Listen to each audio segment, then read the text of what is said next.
આ તો બાપુ એ કટર જોડાવીને ઠેલા બેલા ભરીને મને ઘરથી કાઢવાની કરી વારી ફૂલ તૈયારી.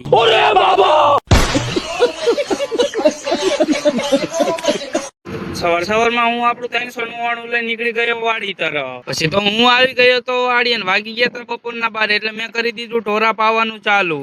પછી તો ઢોરાને પહીને ઢોરાને સાઈડ બાર નાખીને હું આપણું 399 લઈને નીકળી ગયો આપણા ગામ તરફ. પછી તો આપણે આવી ગયા ગામમાં આવીને કરી લીધું આપણે ટ્રેક્ટર ચાલુ. હવે એમાં વાત એવી છે ને કે આપણે લારી સોડાવીને કરવાનું છે કટર ફીટ. પછી તો અમે કરી દીધું કટર ફીટ કરવાનું ચાલુ.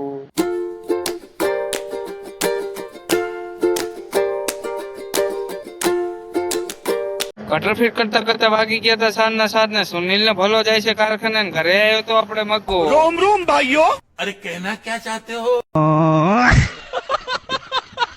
પછી તો વાગી ગયા તા રાતના રાઉન્ડ. હું થઈ ગયો નાઈ ધોન કમ્પ્લીટ ને કટર ને ટ્રેક્ટર કરી વાયરું કમ્પ્લીટ. હવે એમાં વાત એવી છે ને કે કટર ને ટ્રેક્ટર લઈને જવાનું છે બહાર. એ તમને નેક્સ્ટ બ્લોગ માં જોવા મળશે એટલે આઈડી ને ફોલો એન્ડ સબસ્ક્રાઇબ કરી વાળજો.